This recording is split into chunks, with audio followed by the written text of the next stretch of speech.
Donc, pour cette dernière conférence de la journée, on va accueillir 4 invités, enfin invités. Non, ce ne sont pas qu'invités, elles étaient également, pour certaines jurys cosplay, il y en a qui font partie du staff de la convention. En tous les cas, elles étaient toutes très présentes aujourd'hui. Donc, elles sont en tous les cas, selon les cas de figure, jury, organisatrices, participantes. En tous les cas, elles ont toutes un point commun, elles sont cosplayeuses. Et elles vont nous parler donc du cosplay, de la passion à la professionnalisation. Et pour cela, je vais laisser la parole à Magie. On peut les applaudir toutes les 4.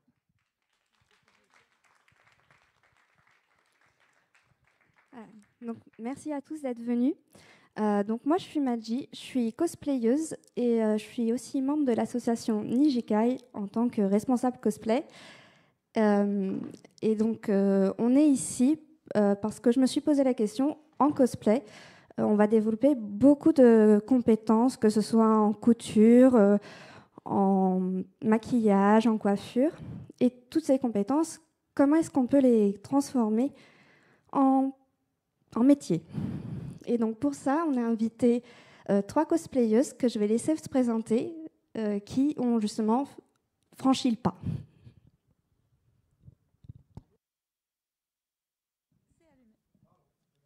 Bonjour. Ah oui, si, ça a allumé. Bonjour.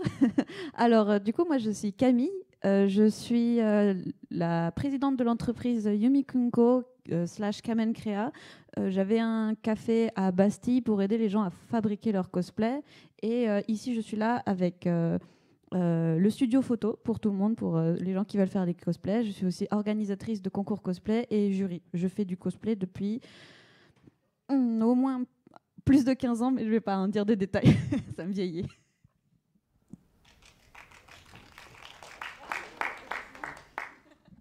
Bonsoir à tous. Donc moi, je suis Sakura Kagamine. Je fais du cosplay depuis 16 ans.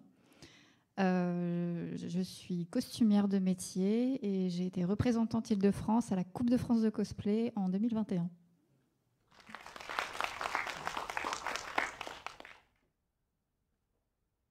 Bonjour. Alors moi, c'est Manju. J'ai commencé le cosplay officiellement en 2012. En 2014, je commençais déjà à avoir des partenariats qui sont devenus plus réguliers en 2016. Et alors sur les images derrière moi, vous pouvez voir un petit peu les différents types de rémunération que j'ai dans le cadre du cosplay. Ça peut être par exemple de faire la preview de nouveaux produits qui vont sortir. Ça peut être par exemple de participer à des conférences, être invité sur des événements, fabriquer des costumes pour les porter généralement sur des événements. Ça peut être aussi quelque chose d'un peu plus atypique, comme par exemple poser pour des illustrateurs pour des illustrations. Ou encore, je peux recevoir des dons de mes abonnés pour fabriquer des costumes, ou alors faire tout ce qui va être formation pour des personnes qui aimeraient se lancer dans le cosplay. Voilà. Donc, merci à toutes. Et donc, la première question qui, je pense, va donner le ton, c'est qu'est-ce qui vous a attiré dans le cosplay ?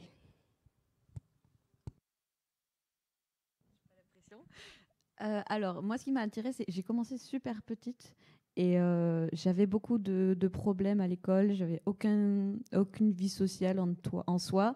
Et me mettre dans le cosplay, ça m'a fait entrer dans un personnage. Et ce personnage était très sociable. À l'époque, je crois que c'était Rin Kagamine, un truc comme ça. Enfin, en tout cas, du Vocaloid. Et on a sympathisé avec plein de sorties cosplay. À l'époque, ça se faisait beaucoup, les sorties cosplay à Bercy, à Harajuku, des trucs comme ça, dans Paris. Et du coup, petit à petit, la sociale, et c'est devenu super cool. Et du coup, je me suis dit, autant en faire mon métier, en fabriquer et tout. Et tout. Du coup, c'était plutôt bien. Alors pour ma part, j'ai la chance d'avoir une maman qui est artiste peintre, qui fait beaucoup de créations, qui adore tout ce qui est manuel. Et donc depuis toute petite, je faisais du point de croix, des bijoux en perles. Et en 2007, la France a eu la chance pour la première fois d'être gagnant de la Coupe du Monde de cosplay. Et j'ai vu ça à la télé et j'ai dit waouh, je veux faire ça. Et je me suis lancée après avoir fait une première convention toujours en 2007. Et mon premier costume est parti en 2008 et je ne me suis jamais arrêtée. Pour ma part, alors je disais, j'ai commencé le cosplay officiellement en 2012, mais quand j'étais plus petite, j'adorais me déguiser. Alors j'étais grande fan de Lara Croft, donc dès que je pouvais mettre un short, un débardeur et trouver des pistolets à billes, c'était parti.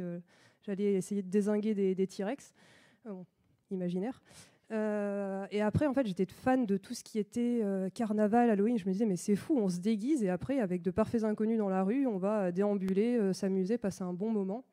Et comme beaucoup de personnes aussi, j'ai eu cette passion manga au collège, où voilà, j'ai découvert qu'il y avait des cosplays, des gens qui s'habillaient comme ça, qui fabriquaient eux-mêmes leurs costumes. Je me disais, mais c'est pas possible. Enfin, c'est pareil, ça me faisait rêver, c'était un rêve lointain. Et puis après, petit à petit, j'y suis moi-même tombée. Voilà. Merci. Alors, Camille, toi, tu es donc gérante d'une boutique. Sakura, tu es costumière habilleuse. Et Manju, tu es cosplayeuse professionnelle. Donc, c'est 3 façons de professionnaliser le cosplay. Pourquoi est-ce que vous avez choisi celle-ci? Comment est-ce que vous l'avez choisie? Alors, si ça ne vous dérange pas, juste avant, je tiens juste à éclaircir un petit point. C'est que légalement, sur la législation française, le statut de cosplayer professionnel n'existe pas. Du coup, on passe toujours par autre chose, en fait, soit en micro-entreprise, soit en association, soit en entrepreneur, soit en entreprise tout court. Moi, je suis passée par l'entreprise pour pouvoir fabriquer et vendre. Du coup, je suis un peu costumière. Mais comme je ne fais pas que le costume, j'aide un peu pour les wigs, pour l'armure, pour tout ça. Dans la législation française, il n'y a pas fabricant d'épées qui brillent. Il n'y a pas. Donc, c'est compliqué. Mais après, voilà, une structure en tant qu'entreprise, le seul problème qu'il y a, c'est qu'on est plus taxé. Voilà. Donc, moi, je me suis mis en tant qu'entreprise parce que je sais que je fais plein de choses. Mais j'ai plus de taxes. Après, vous avez vos propres exemples.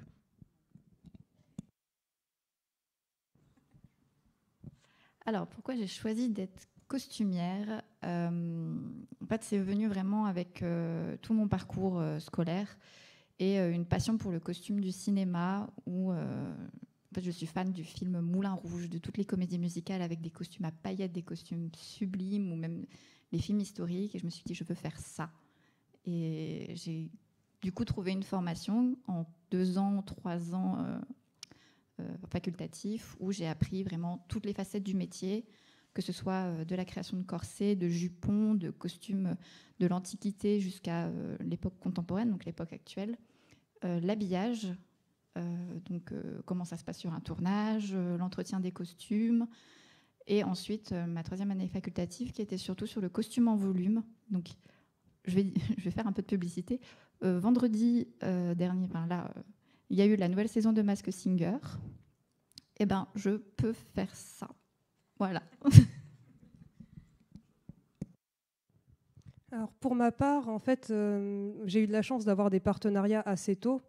Et donc, j'ai eu des rémunérations régulières.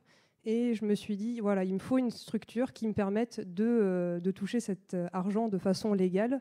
Et effectivement, comme le disait Camille, c'est difficile en France de trouver dans quelle catégorie se glisser pour justement exercer ce métier de cosplayer, parce qu'il n'y a pas d'intitulé exact pour ça. Donc pour ma part, moi j'ai dû créer une micro-entreprise, donc être auto-entrepreneur. Et la catégorie qui correspondait le plus au type d'activité que j'avais, c'était autre création artistique. Donc techniquement, je suis artiste, mais quand je dis je suis artiste à quelqu'un, ouais, c'est un petit peu vague, c'est flou. Enfin, je pourrais être peintre, faire de la sculpture, etc. Donc c'est pour ça que généralement, on va faire le raccourci de cosplayer professionnel. Mais voilà, c'est vrai que ça n'existe pas en France, donc il faut trouver vraiment des alternatives, c'est ça. Après, pour répondre à la question aussi, il faut se dire que chaque métier artistique, en fait, est unique. C'est-à-dire que vous allez avoir une personne qui va faire du cosplay, mais qui va peut-être plutôt faire des armures. Donc peut-être que naturellement, des entreprises qui, par exemple, font des jeux vidéo avec des armures vont vous contacter. Alors que si à l'inverse, vous êtes plus dans des robes, peut-être que ça va être plus des univers comme Disney ou autre. Et chacun, en fait, va créer son propre métier en fonction de ses habitudes, de sa façon de travailler, de sa patte artistique. Donc chaque métier artistique, en fait, est unique et va suivre son propre chemin. Donc on ne peut pas forcément prédire dans quoi on va tomber du jour au lendemain, quel projet on va avoir.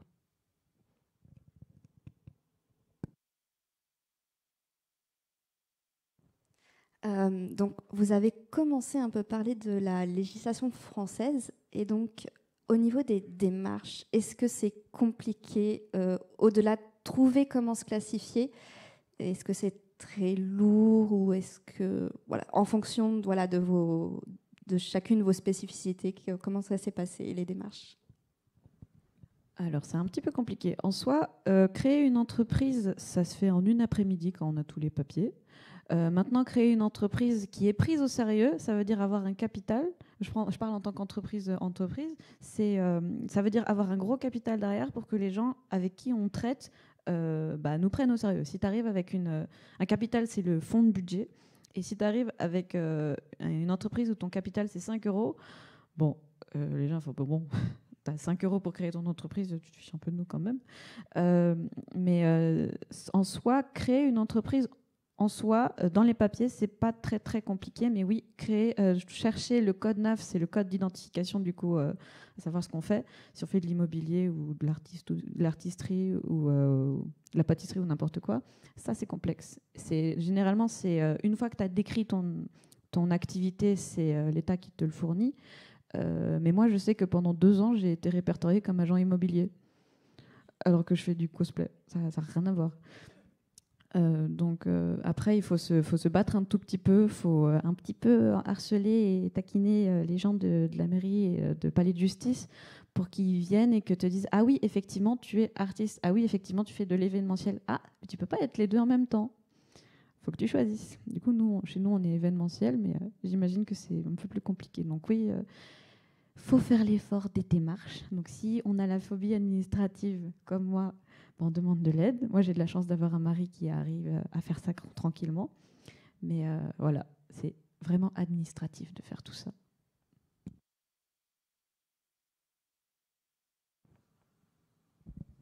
Alors, pour ma part, ça ne me concerne pas trop parce que moi, je suis intermittente du spectacle.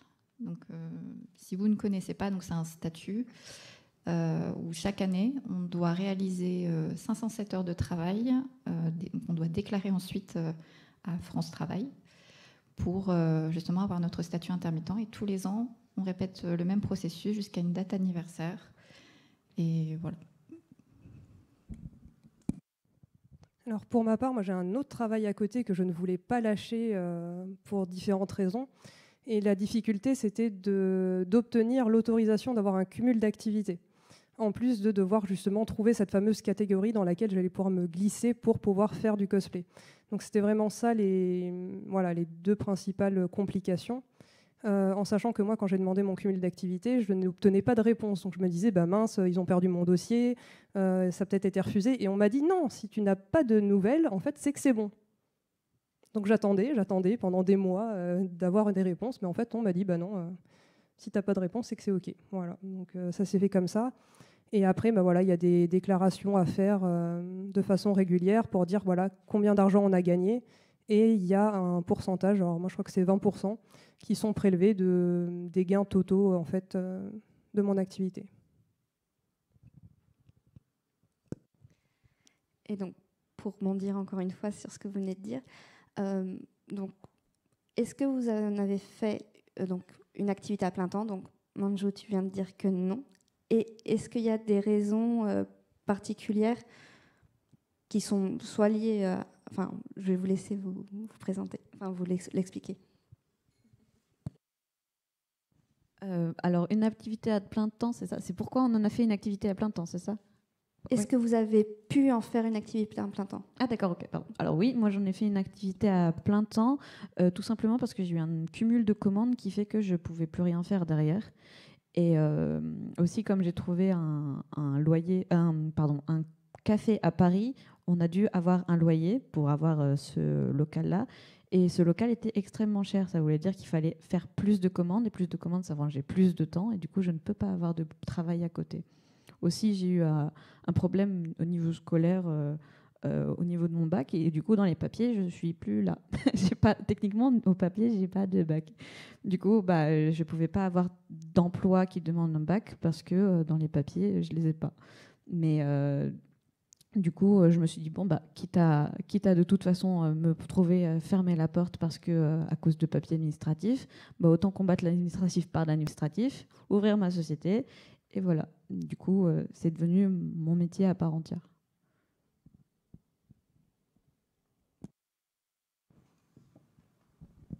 Alors, je ne vis pas du tout du cosplay. Je préfère prévenir. Moi, je vis de tournage, de création, de spectacles. Et le cosplay restera vraiment une passion à part entière pour moi, ce qui m'a aidé à trouver mon métier. Mais c'est compliqué d'en vivre. Juste avec le cosplay, c'est vraiment compliqué. Alors moi, comme je disais, j'ai fait le choix de garder les deux métiers. Mon deuxième métier à côté, c'est d'être enseignante. Et je m'étais posé la question, est-ce que j'en continue un vraiment à plein temps? Est-ce que je lâche pour faire du cosplay à temps plein? Et je m'étais dit, si je quitte mon métier d'enseignant, j'aurais vraiment l'impression de quitter le navire. Alors, comme on manque d'enseignants en France, je m'étais dit, voilà, ça me paraissait quand même assez déraisonnable. Et voilà, puis j'aime mon métier, j'aime travailler avec les enfants. Donc, voilà, si je peux continuer un peu à contribuer à rendre l'avenir meilleur, tant mieux.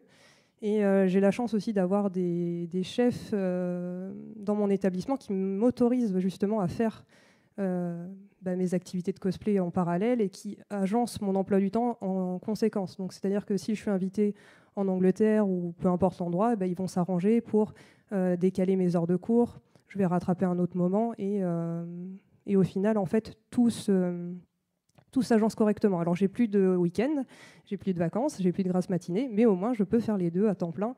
Et voilà, c'est vraiment chouette par rapport à ça.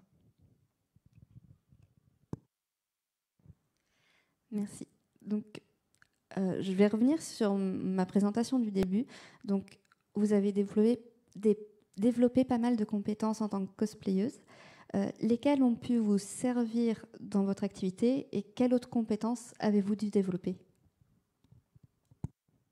J'imagine que pour nous tous, on a eu la couture, la coiffure, parce que les wigs, on a eu les réparations de dernier secours. Faut être débrouillard. Il faut avoir une grande débrouillardise quand on est cosplayer, parce qu'il suffit qu'un truc pète en convention et on ne sait pas quoi faire, on est un peu perdu. Si on ne sait pas se débrouiller, c'est la panique. Le métier de, je ne sais pas si ça se dit comme ça, modéliste, c'est du coup modéliste à l'inverse du designer. Le designer, il va dessiner le costume et le modéliste, c'est lui qui va le créer. Donc oui, c'est un cosplayer en soi, mais le modéliste, il va faire en sorte d'être le plus fidèle possible à l'image, vraiment au centimètre près, à la proportion près. C'est un truc assez élevé. Et oui, on est du coup obligé de passer par le modélisme, on passe par le stylisme, on parle par le design aussi un petit peu, parce qu'il faut qu'on sache utiliser les modèles 3D si jamais on utilise une machine imprimante 3D ou un truc de broderie. Il faut qu'on utilise les logiciels, il faut qu'on soit bon en informatique. Parfois, il faut qu'on sache faire de la soudure parce qu'il y a de l'électronique. Enfin bref, on est beaucoup de choses à savoir. Et du coup, si on veut en vivre, il faut aussi savoir faire de la comptabilité. Il faut aussi savoir jouer avec tout ce qui est papier, administratif et tout ça. Et il faut avoir une grosse confiance en soi. Enfin, en tout cas, il faut montrer qu'on a confiance en toi pour pouvoir parader dans nos cosplays tout fiers de nous et tout. Parce que si on est tout renfermé, c'est compliqué. Je vais compléter un petit peu ce que tu dis. C'est que en fait, le cosplay permet aussi de découvrir énormément de métiers. Comme tu disais, tout ce qui va être autour de la création, donc de la couture. On va parler aussi de la soudure pour tout ce qui va être électronique, de la programmation également pour l'électronique, ou comme tu disais, de la modélisation pour tout ce qui est 3D ou motif sur brodeuse, ou même sur le super appareil qui s'appelle une Cricut pour tout ce qui est motif en flex. Et également pour en fait la partie concours, on va dire, ça va être aussi metteur en scène, monteur vidéo, monteur audio, et également artiste sur scène, que ce soit danseur ou même comédien. Et ça, c'est des métiers aussi. Donc vraiment, le cosplay, ça regroupe énormément de choses, énormément de facettes. C'est vraiment une passion extrêmement riche et tout le monde peut trouver vraiment son bonheur dans cette passion. Je plus sois tout ce qui a été dit avant. En fait, c'est un art qui est au carrefour de tous les autres arts. Donc c'est vrai que c'est pas juste de la couture. On peut se limiter à la couture, mais il va y avoir aussi tout l'aspect photographie, composition de l'image, etc. Donc c'est très très dense. Et ça apprend aussi la persévérance. C'est-à-dire que quand on cosplay un personnage, il faut réfléchir, le concept, parce que forcément, si c'est un costume que vous allez porter pour des photos, vous n'avez pas besoin forcément de réfléchir à certains détails comme est-ce que je peux m'asseoir avec ce costume, est-ce que je peux tenir 10 heures avec, parce que moi, par exemple, dans les événements où je suis invitée, souvent on me demande des journées à 10-12 heures en cosplay. Voilà, est-ce que je peux aller aux toilettes avec ce costume? Ça, c'est pareil, c'est quelque chose qu'il faut réfléchir en avance. Donc, c'est aussi un processus de réflexion qu'il va y avoir de A à Z. Et il va falloir justement être persévérant. Si ça ne marche pas, tant pis, je réessaye. J'essaye de comprendre pourquoi ça n'a pas marché et je tente d'autres alternatives.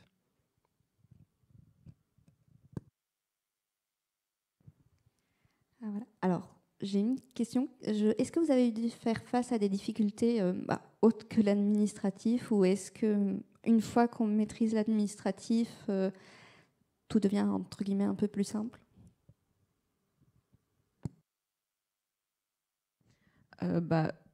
C'est comme un peu tout en fait. Quand on rentre dedans, il faut apprendre. Donc moi par exemple, j'ai beaucoup de mal avec tout ce qui est armure parce que au début, je comprenais pas exactement comment on faisait pour prendre les mesures avec l'armure en comptant la marge, parce que l'épaisseur de la mousse, ça fait que ça agrandit un petit peu tout ça.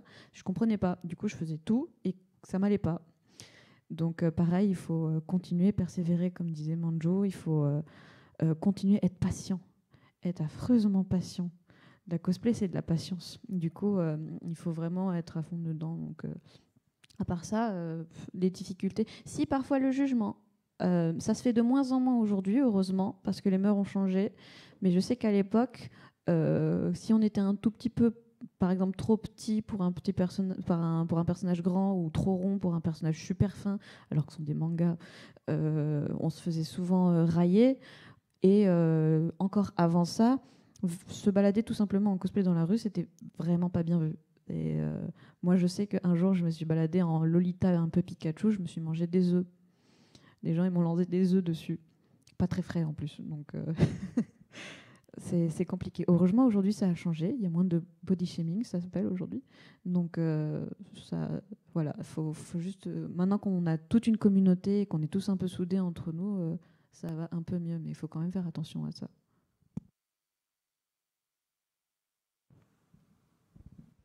Alors, pour les difficultés rencontrées, en fait, je vais peut-être un peu compléter ce que tu disais juste à l'instant. C'est vrai qu'à notre époque, on a souvent été...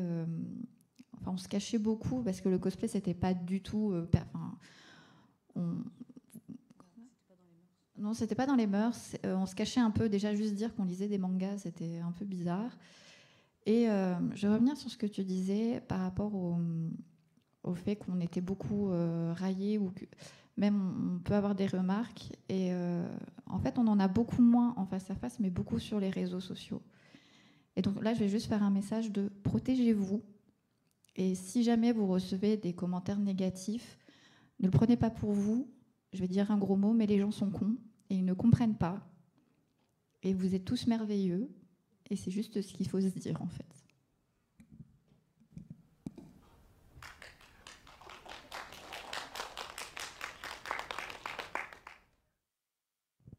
Oui, après, on est amené aussi à être parfois comparés les uns aux autres. C'est-à-dire qu'on va faire un même personnage en cosplay et on peut se prendre des remarques du genre « Ah, tu as emprunté tel costume à telle cosplayeuse ». Non, je l'ai fait moi-même. Voilà, il peut y avoir des personnes qui vont nous dire « Ah oui, telle personne est le cosplayer officiel de tel personnage ». Les personnages ne nous appartiennent pas, donc tout le monde est libre de faire le personnage qu'il a envie, de l'interpréter comme il veut. C'est vraiment... C'est un loisir, c'est une activité artistique, donc tout le monde peut faire la version de son personnage comme il le souhaite. Et après, pour revenir un petit peu justement sur ce qui se disait sur les réseaux sociaux, une manière aussi de se protéger, ça ne bloquera pas toute la bêtise qu'il peut y avoir sur Internet, mais le fait de ne pas chercher absolument à avoir des likes et des abonnés à tout prix. Si votre communauté grandit tranquillement, lentement, naturellement, ça sera une communauté bienveillante. Par contre, si vous cherchez à avoir des abonnés par tous les moyens possibles, là, vous allez aussi ramener potentiellement des gens qui ne seront pas forcément bienveillants. Voilà. Puis bien sûr, je fais une parenthèse aussi sur le fait d'acheter des abonnés. Ça ne mène pas à grand-chose maintenant. Voilà. Donc, il faut faire attention à ça aussi. enfin des faux abonnés, parce que ce ne sera pas des vrais que vous achèterez. Merci beaucoup, c'était voilà, une très bonne ouverture d'esprit. Alors, pour continuer, je voudrais savoir si transformer le cosplay, enfin en tout cas en profession, est-ce que ça a changé votre façon de faire du cosplay ou de voir le cosplay? Alors oui, parce que du coup, vu que j'en ai fait pour les autres, maintenant, plus pour moi, maintenant, j'ai tout le côté hypoallergénie, où il faut rentrer en compte, il faut le confort de la personne, il faut que je fasse attention à la morphologie de la personne pour la mettre en valeur, parce que encore une fois, il ne faut pas que vous alliez au cosplay, il faut que le cosplay vous aille. C'est quelque chose que je tiens à signaler, mais tout le monde a le droit de faire tous les cosplays qu'il veut. Peu importe la forme du corps ou quoi que ce soit, c'est le cosplay qui doit s'adapter à vous, pas l'inverse. J'ai déjà vu des gens qui ont fait des régimes de fou juste pour rentrer dedans. C'est vraiment pas bon. Il faut privilégier sa santé aussi.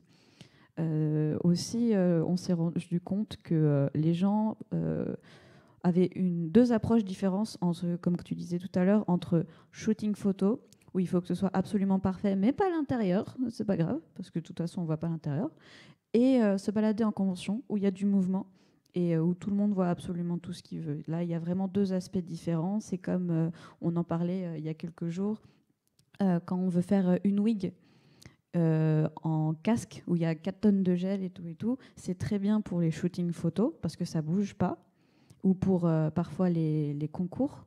Et après, c'est un avis, mais je trouve que ça ne laisse pas respirer du tout. Et du coup, c'est plutôt dangereux. C'est pour ça qu'on est plus parti sur le côté faites attention à votre santé, et on part sur l'autre côté de la fabrication de wigs pour se balader, tout ça. Donc nous, on a dû faire en sorte que les cosplays qu'on fabrique s'adaptent à absolument tout le monde. Ça, c'était surtout notre essor. Maintenant, après... effectivement, il y a aussi qu'on doit faire attention à quel point les gens sont maladroits. Soit les gens qui viennent nous voir pour nous dire « Ah, ton cosplay est joli. Oh, ah, zut, j'ai cassé. » Soit les gens qui commandent un cosplay et se tapent dessus avec. Les Jedi, les Kirito, les trucs comme ça. Enfin, je dis Kirito parce que c'est ce qu'on a eu le plus souvent, mais voilà. Il faut faire attention juste à la maladresse des gens et au fait que les gens sont des gens, ne sont pas des robots. Donc, ils ne font pas tout le temps attention.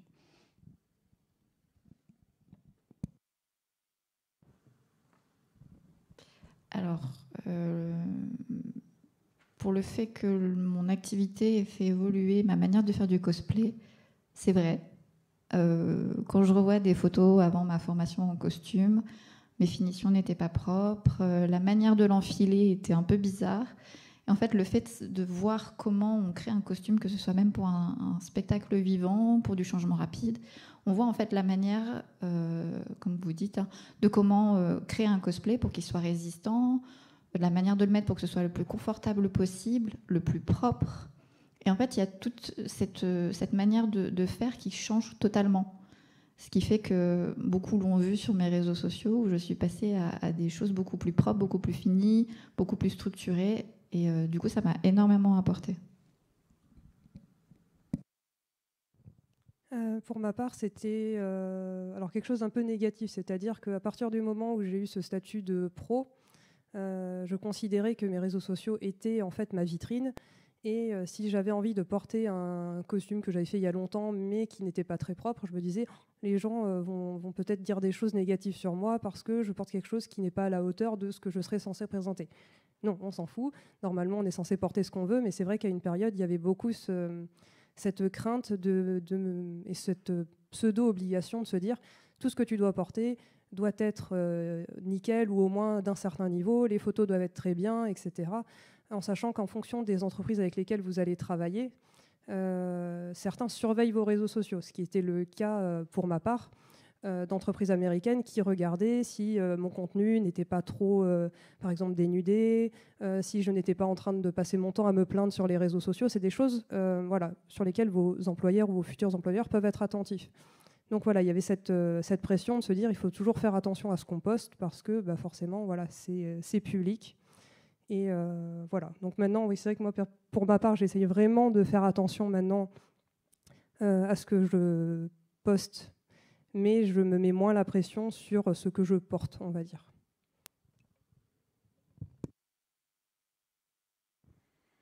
Alors, on a beaucoup, on va dire, survolé vos métiers. Est-ce qu'il y aurait peut-être des anecdotes ou des choses un peu marquantes que vous voudriez partager avec le public? Je vous prends un peu de cours, désolée.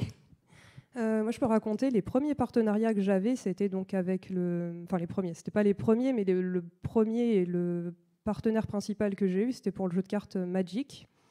Et quand j'ai commencé à être invitée, alors c'était en Europe au départ, sur les différents événements, ils étaient très heureux d'avoir des cosplayers, mais ils ne prévoyaient pas les espaces pour les cosplayers. Et quand je devais me changer, c'était entre 2 caisses de bouteilles d'eau et des bananes, ou alors c'était dans des toilettes vitrées. Donc pas forcément, voilà, on voyait un petit peu les choses. Donc on était obligé de se mettre dans les cabines de WC pour essayer de se changer. Allez vous changer en ange dans des WC, c'est compliqué.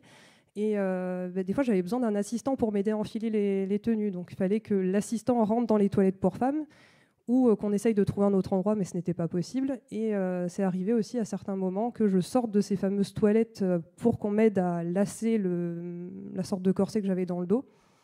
Et à ce moment-là, en fait, alors je me croyais vraiment dans un film, mais je vois toutes les portes de toilettes qui s'ouvrent d'un coup, et des hommes sortent des toilettes pour dames. Et il y en a qui me faisaient « Hey !» comme ça. Et moi, j'étais là, mais alors du coup, je pensais que je m'étais trompée, en fait, mais non, en fait, c'est qu'il y avait tellement d'hommes sur cet événement-là qui prenaient aussi d'assaut les toilettes pour dames. Donc voilà. Et après, il y avait des gardiens de toilettes qui vérifiaient justement en fait que voilà, les hommes rentraient bien dans leur WC à eux et nous laissaient le peu d'espace dont on avait besoin.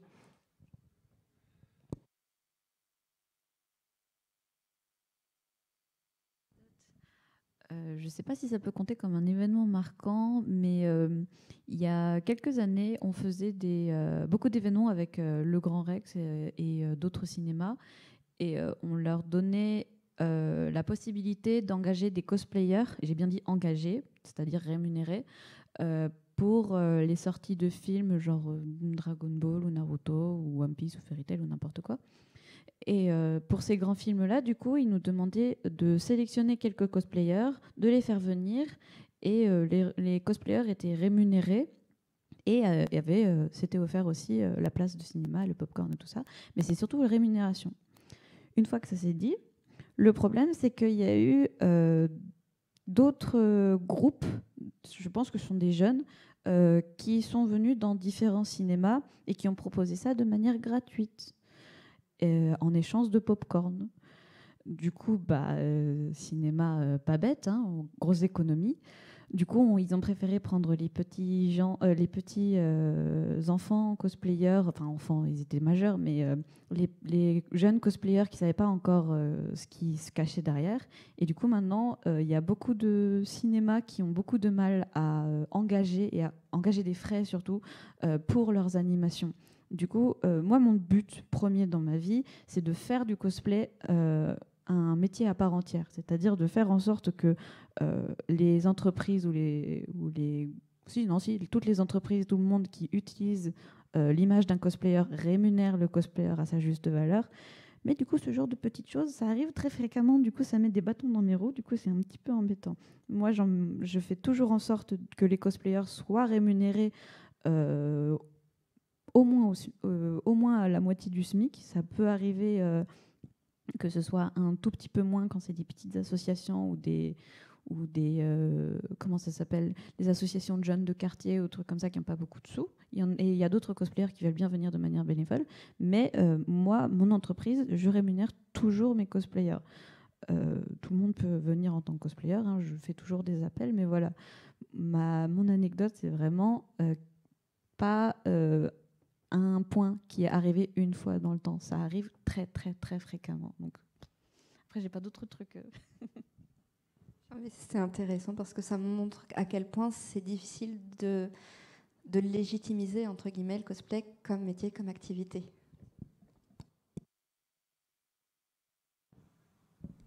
Alors, si c'est une anecdote par rapport à mon métier, malheureusement, je ne peux pas vous en donner sous la confidentialité. Mais après, en anecdote cosplay, j'en ai tellement, je ne saurais dire. J'avoue, là, comme ça, j'en ai pas, mais... Sinon, c'est pas grave, il n'y a pas de souci. Il y a aussi, comme j'organise aussi des concours parfois, il y a aussi très souvent, il y a quelque temps, j'ai une petite qui est venue me voir. Quand j'ai dit petite, c'est genre elle avait 6 ans. Elle participait au concours cosplay non, pas 6 ans, qu'est-ce que je raconte, 12 ans. Ça n'a rien à voir. 12 ans, et elle participait, je vous en ai parlé, dans un cosplay un petit peu beaucoup dénudé. Je ne sais pas si vous voyez dans moi, quand je me réincarne en slime, le personnage de Milim. Ouais, voilà, donc j'ai eu les O.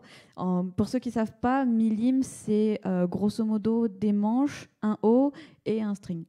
Voilà, donc à 12 ans, elle m'a dit « Ouais, mais je l'ai fait moi-même et tout, mais non, même si tu l'as fait toi-même, je suis vraiment désolée, ma grande, mais tu passeras pas sur scène. » Voilà, et j'ai beaucoup aussi d'autres anecdotes, mais dans le même style. C'est des enfants qui savent pas encore que le cosplay c'est bien, le cosplay c'est bon enfant, mais comme dans tous les milieux, il y a toujours des dérives. Donc il faut faire attention à ce qui se protège bien, vraiment, c'est la protection d'abord.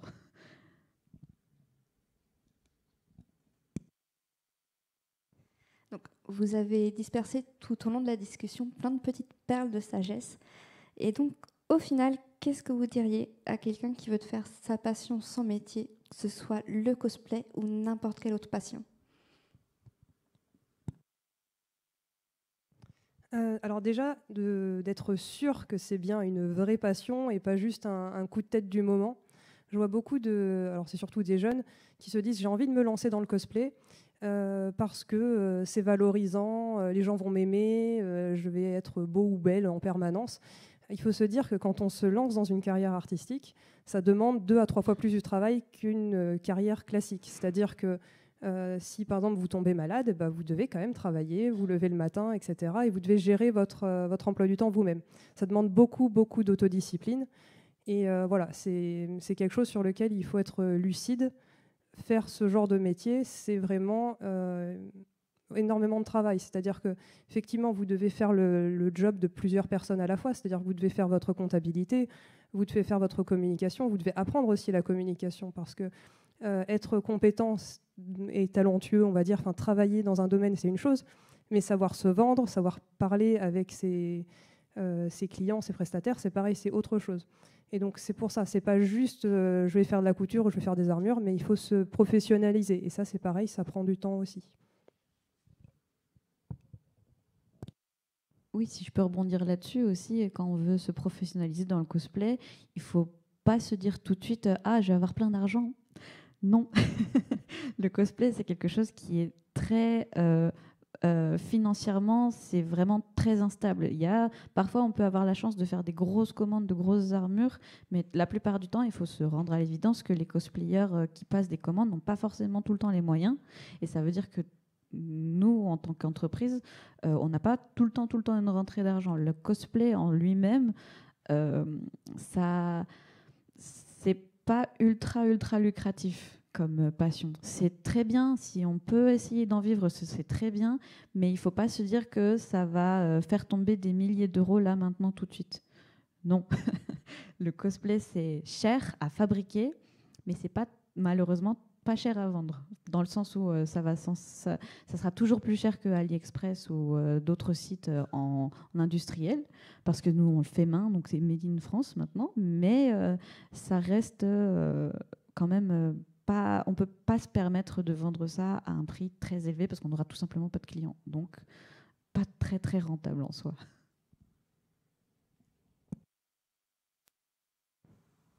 Pour revenir un peu à ce qui était dit, c'est que quand on veut commencer à se professionnaliser dans ce genre de domaine, l'artistique, il faut vraiment se rendre compte qu'on part de rien la majorité du temps. C'est-à-dire qu'on ouvre une entreprise, on n'est pas forcément sûr que ça va fonctionner, on n'est pas forcément sûr que ça va prendre tout de suite. Et là, avec le cosplay, c'est surtout, il ne faut pas se mettre en tête, comme le disait Manju ou encore Camille, c'est que on va pas, faut pas croire qu'on va créer notre entreprise en tant que cosplayer professionnel, je mets des grosses guillemets, et que tout de suite, on va avoir de l'argent, tout de suite, on va avoir des abonnés, comme certains cosplayers, surtout aux États-Unis, qui, eux, ont ce statut de cosplayer professionnel. Mais il faut savoir surtout que c'est des cosplayers qui sont là depuis des années et qui ont fait leur petit bonhomme de chemin, mais qui, je vais me permettre de le dire, ne vivent pas que du cosplay. La majorité du temps, vendent du merch. Ça veut dire des choses qu'ils créent à côté, en rapport avec le cosplay.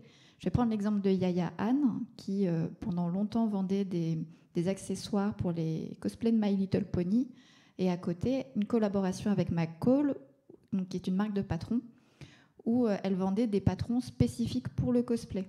Et beaucoup de cosplayers fonctionnent comme ça. Donc c'est vraiment du merch ou des collaborations avec des marques pour pouvoir vendre leur merch, leur marchandise. Je dis merch, mais... Donc il faut vraiment se rendre compte en fait, qu'on ne peut pas vivre exclusivement de ça, puisque même les cosplayers professionnels à l'étranger ne fonctionnent pas que de ça. Il faut vraiment mettre les choses au clair. C'est pas facile.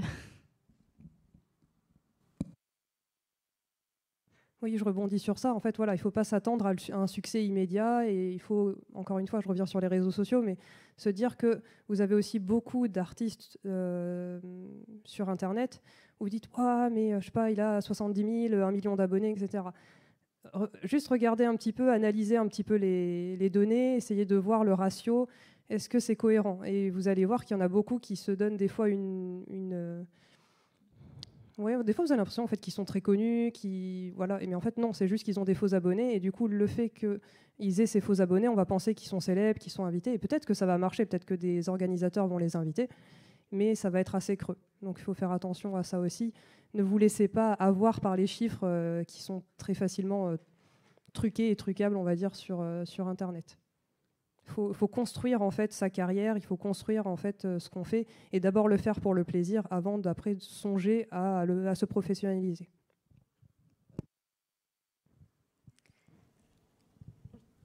Je veux juste rebondir sur quelque chose aussi. Quelque chose que tu as dit tout à l'heure, c'est que souvent on veut s'inspirer des cosplayers connus parce qu'ils ont je ne sais pas combien d'abonnés, mais il faut se rappeler aussi qu'il ne faut pas se comparer à eux.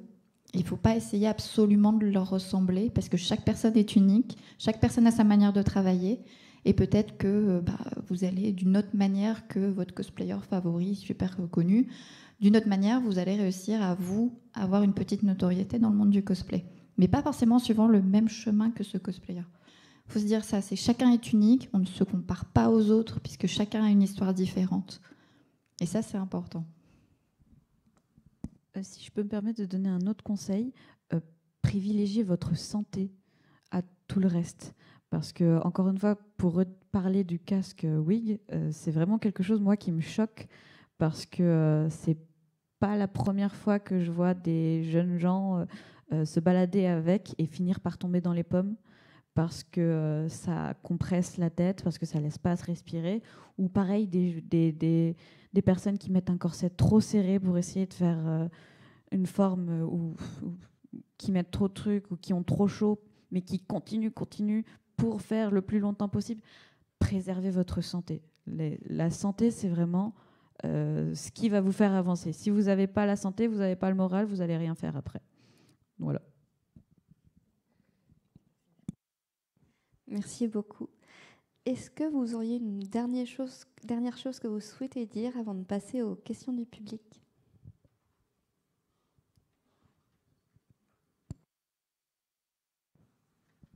Alors, je voudrais rajouter quelque chose que j'entends beaucoup, que je vois beaucoup sur les réseaux sociaux et qui m'énerve un petit peu, c'est cette guéguerre de « vous n'êtes pas un vrai cosplayer parce que vous n'avez pas fait votre cosplay main ». Alors, moi, je vais éclaircir un petit peu les choses. De mon vieil âge, que j'ai commencé il y a très longtemps le cosplay acheté coûtait extrêmement cher. Donc, je fais partie d'une génération où il était obligatoire de faire son cosplay main si on voulait qu'il soit à moindre coût. À l'heure actuelle, grâce au confinement, on a une communauté cosplay qui s'est agrandie. C'est devenu un phénomène et on en est très content. Mais on n'a pas tous l'opportunité de savoir coudre, d'avoir une machine à coudre à disposition, d'avoir de la colle néoprène qui est extrêmement toxique, je le rappelle. Et tous les matériaux qui coûtent un bras et un rein et demi. Et donc, parfois, ça coûte beaucoup moins cher pour les nouveaux cosplayers d'acheter un cosplay. Et c'est pas pour autant qu'il va avoir moins de reconnaissance qu'un cosplayer qui fait son cosplay à la main. Donc c'est vraiment un message que moi je vais donner aux nouveaux cosplayers. Achetez vos cosplays si vous avez envie de l'acheter. Et je peux même donner un exemple. Le cosplay que je porte aujourd'hui, je l'ai acheté parce qu'il me coûtait plus cher à faire à la main que de l'acheter. Donc vraiment, ne vous prenez pas la tête. Chacun a sa place dans le monde du cosplay. Cosplay acheté ou cosplay fait main. Et ne remettez pas en doute vous-même juste pour ça.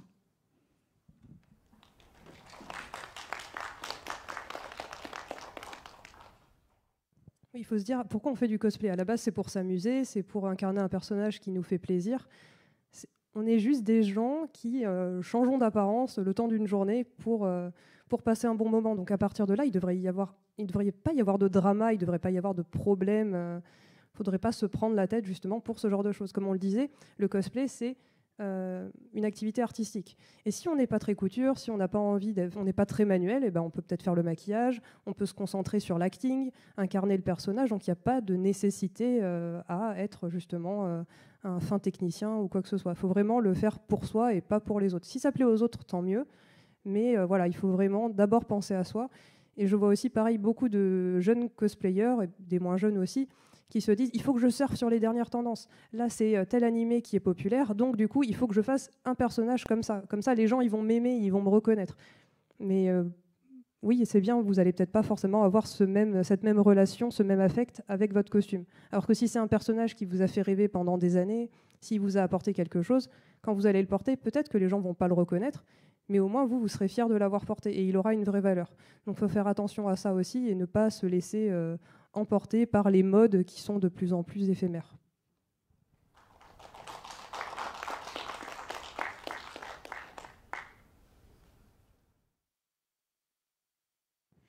Donc si c'est bon, on va pouvoir passer aux questions du public.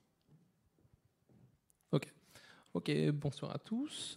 J'aurais peut-être plus une question, plus à direction de Manjo, même si les autres, je vous laisse répondre évidemment. Vu que tu professionnalises plus le cosplay d'un point de vue marketing pour des marques, là tu parlais de Magic the Gathering par exemple, est-ce que tu penses que le cosplay est à l'heure actuelle plus marketable à l'étranger qu'en France ? Ou est-ce que ça progresse, etc. Je ne sais pas si j'ai bien compris la question, mais j'aurais tendance à dire qu'en France, on est en retard par rapport à d'autres pays. Là où au Japon, effectivement, c'est dans les mœurs, c'est vraiment quelque chose d'ancré. Aux États-Unis, c'est pareil, c'est quelque chose qui est assez courant. Moi, mes employeurs, à la base, mes principaux partenariats, alors je l'ai fait un petit peu avec des marques japonaises, mais c'était surtout des Américains. Et là, voilà, ils ouvrent le porte-monnaie, vas-y, donne-moi ton prix, c'est parti. Et c'est très, très confortable de travailler avec eux, justement, parce qu'ils reconnaissent cette activité-là. Là où en France, ils sont beaucoup plus frileux, on va dire, c'est tout nouveau. Et effectivement, c'est plus difficile, je pense, d'en vivre en France, en tout cas à temps plein, que dans un grand pays comme les États-Unis, où là, voilà, il y a beaucoup plus de moyens qui sont mis en place. Bonjour. Alors moi, c'est pas tant une question, mais plus une remarque. Je voulais rebondir sur ce que vous disiez par rapport aux communautés, au fait de surfer sur les tendances, etc. Moi, je suis tout l'inverse justement de ce genre de cosplay. Je suis quelqu'un qui est très passionné. Je fais que des univers que j'adore. Et c'est des univers qui sont très, très niches. Mais à contrario, j'ai une vraie grosse communauté parce que les gens reconnaissent ce que je fais. Ils sont très, très contents à chaque fois de voir que je cosplay un univers qui est très peu connu et qu'on voit peu souvent. Donc, pour ma part, moi, je dirais plutôt même qu'il faut faire l'inverse plutôt que de surfer sur les tendances. Alors, évidemment, on ne peut pas se professionnaliser comme ça, du coup. Mais comme vous l'avez fait remarquer, ce n'est pas un métier reconnu en France de toute façon et c'est très difficile de pouvoir en vivre. Donc, il faut passer par certains biais. Mais si on n'a pas pour vocation de se professionnaliser, vraiment, vivez votre passion comme vous en avez envie et les gens le reconnaîtront et seront toujours très contents de voir quelqu'un qui est passionné, qui adore ce qu'il fait. Donc, voilà, un petit message que je voulais faire passer au passage. Si je peux rebondir sur ce que tu viens de dire, effectivement, en fait, c'est exactement comme tu dis, il faut faire ce qu'on veut, ce qu'on aime, mais du fait qu'on fait ce qu'on aime, là, si je reconnais ton cosplay, tiens, Aikatsu, personnellement, c'est un univers que j'adore. Justement, moi, je travaille avec des mairies plus que des marques qui essayent de promouvoir la culture du cosplay dans les cités, dans les écoles, auprès des enfants. Et les enfants, aujourd'hui, ont accès à tellement de technologies qu'ils ont accès à plein de niches et que du coup, ils peuvent eux-mêmes choisir ce qu'ils aiment. J'ai eu une mairie, il n'y a pas longtemps, qui m'a demandé d'accès le concours sur tout ce qui était, comment ça s'appelle, Oni et folklore japonais ancien, donc plein de choses anciennes. Là, on peut taper sur du, je sais pas moi, Akuma-kun ou trucs comme ça. Il y a plein d'animés qui n'est pas si, on appelle ça banger aujourd'hui, qui se pas si fashion, pas si tendance, mais qui traite totalement sur le sujet. Ou autrement, on a d'autres comme des idoles, l'univers Aikotsu, l'univers Pripara, l'univers Precure. C'est pas des univers qui parlent à tout le monde. Et pareil, c'est à partir du moment où tu montres que tu aimes ce que tu fais, les mairies, en tout cas, pour ma part, je sais pas vous, pour ma part, les mairies ont plus tendance à me dire « Ah tiens, je veux cette personne », parce que cette personne, elle a l'air contente de faire ce qu'elle fait, donc elle va plus facilement partager sa passion. Alors que si tu fais un truc que tu te forces, oui, effectivement, ça se voit de toute façon sur les photos, hein, que tu fais un truc en te forçant. Donc,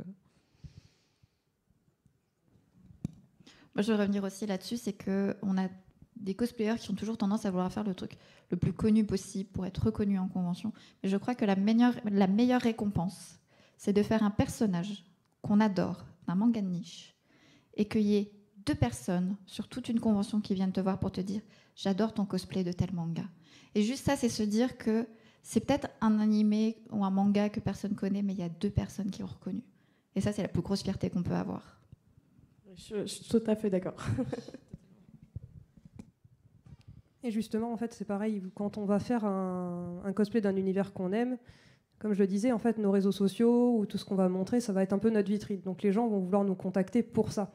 Alors que si on fait, on sort sur la tendance, mais ça nous plaît pas trop, et qu'on est contacté pour ces univers-là, ok, on va être content d'être contacté pour ça, mais ça veut dire que ça va après orienter nos partenariats, notre carrière vers des choses qui vont pas forcément nous faire vibrer à 300%.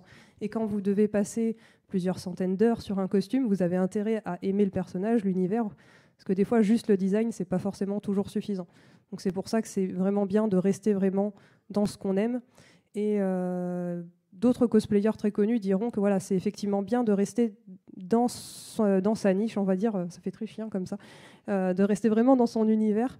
Et c'est comme ça aussi que votre communauté peut grandir. Si vous avez, si vous faites par exemple que du Monster Hunter ou que du Genshin, les gens vont s'abonner à votre contenu parce qu'ils vont voir que vous allez cosplayer des choses qui les rassurent, qu'ils connaissent, et ils peuvent s'attendre un petit peu à savoir, ils peuvent anticiper un petit peu quels seront les prochains cosplays. Alors que si un coup vous faites peut-être un univers horrifique, puis que vous passez sur une princesse Disney, c'est moins lisible, donc les gens aussi vont être peut-être plus interloqués. Et pour ceux qui en tout cas chercheraient à développer leurs réseaux sociaux, il faut prendre ça en compte, il faut que le compte soit lisible. Sur une note un peu plus légère, moi je vais simplement vous demander, est-ce qu'il y a spécifiquement peut-être un personnage ou un cosplay que vous avez adoré plus que les autres incarné? Jonetsu, c'est un peu la convention de la passion, donc moi je voulais savoir quel était le costume sur lequel vous avez eu le plus plutôt manifesté votre passion. C'est ça. Un en particulier pour chacune d'entre vous, ou pas peut-être. Alors moi je vais parler de mon cosplay signature, donc c'est le cosplay où vraiment j'ai eu en saison de cosplay, c'est un cosplay que j'ai fait en 2021, mais c'est celui qui m'a fait le plus plaisir à créer, à faire les recherches de tissus, à faire les recherches d'images, à faire vraiment la fabrication. Donc c'est le costume de Belle du film de Mamoru Hosoda que j'ai fait vraiment de A à Z jusqu'au petit pistil de fleurs qui se trouve dessus. Moi, à contrario, c'est un cosplay que j'ai bâclé, mais j'ai adoré le porter. C'était un des premiers cosplays que j'avais fait main. C'était Rin Kagamine dans Vocaloid, on en parlait. Il y a des petits morceaux de métal que j'avais mis sur les caches chaussures. Je suis allée chez mon cordonnier qui a bien voulu, avec sa presse, mettre des petits rivets à droite à gauche, histoire que ça fasse joli. Mais le reste, il était pas beau ce cosplay, mais j'ai adoré le porter. Ce personnage était génial. enfin pas beau. À l'extérieur, ça va, mais à l'intérieur, c'était absolument pas propre. C'était un de mes premiers cosplays, mais j'adore ce personnage. Et comme il était très peu représenté, j'ai eu la chance de pouvoir le parader avec à la foire de Paris plusieurs fois. Si vous trouvez des photos, je suis désolée d'avance, c'est pas joli. Ma wig, elle est flinguée. Je crois que j'avais utilisé une perruque de très très mauvaise qualité, jaune poussin. Je ne savais pas me maquiller, mais j'adorais ça. J'étais super contente. J'ai le sourire, j'ai un sourire jusqu'au-dessus de mes lunettes sur toutes les photos. C'était à une époque où le cosplay n'était pas aussi poussé qu'aujourd'hui. Vraiment, Rin Kagami, c'est mon personnage que j'ai adoré. Je le referai pas, mais j'ai vraiment adoré. C'est une question très cruelle. Tu as le droit Oui. de botter en touche. Alors, je vais donner une réponse, ça ne sera pas forcément exactement ça, mais en près de 12 ans de cosplay, vu la quantité qu'on en fait, j'ai arrêté de compter, mais c'est entre 100 et 200 cosplays à peu près de faits, donc c'est très difficile, parce que quand on les fait, souvent, il y a une raison pour laquelle on va les faire, donc ça peut être parce que le design est intéressant, ou parce que le personnage vous a beaucoup ému quand on était plus jeune. Et je vais faire comme Sakura, je vais parler un peu de 2 cosplays signatures que j'ai dans ma carrière. La première, on la voit sur l'image, Chandra, qui est donc le personnage en armure, qui est un personnage qu'on m'avait demandé de faire. J'ai dû passer entre 100 et 200 heures dessus. C'était ma première côte de maille. À l'époque, je vivais à Paris dans un logement de 11 mètres carrés 82. Et c'était pas forcément évident de faire tout le costume comme ça, sachant que c'était pour partir. J'avais une invitation à aller aux États-Unis pour un événement assez important. Et voilà, donc j'avais un peu la pression. Et c'est le personnage qui m'a suivi tout au long de ma carrière. On m'a invité à plein d'endroits pour porter ce cosplay-là, donc chez Hasbro, dans plusieurs pays. Donc c'est vrai que celui-là, il a un petit peu une saveur particulière. Et le deuxième cosplay pour lequel je suis connue, entre guillemets, c'est Catwoman. Alors je ne sais pas pourquoi celui-là en particulier, mais j'avais été contactée justement par un gros média américain qui me demandait de faire une interview pendant le Covid pour savoir justement les cosplayers professionnels, qu'est-ce qu'ils deviennent pendant le Covid. Et c'était un article justement où il y avait Yaya Han aussi dedans, et on me demandait de raconter un petit peu mes malheurs en tant que cosplayeuse professionnelle qui ne pouvait plus être invitée en salon. Et bon, j'avais pas forcément compris cet axe-là dans l'interview, donc moi je disais non, mais tout va bien, il n'y a plus de convention, mais il y a du temps pour faire du craft à la maison, donc c'est bien. Donc ça détonnait un peu dans l'article, mais je comprenais pas pourquoi ils étaient allés chercher la petite cosplayeuse française là, alors qu'ils en avaient vraiment dans tout le pays. Et j'ai fini par comprendre que c'était parce que une de mes photos de Catwoman avait été partagée sur un site, et ça avait fait le tour, ça avait fait un buzz visiblement aux États-Unis, et voilà. Et en fait, du coup, après, c'est resté, même en France, voilà, c'est Catwoman. Voilà. Mais voilà, c'est pas forcément le plus travaillé ou quoi que ce soit, mais je pense que comme le personnage est emblématique, il est resté. Et même plutôt que donner une réponse, tu en as donné 2, donc génial. Magie, peut-être que toi aussi, tu veux placer un dernier mot là-dessus, parce que tu te cosplay également.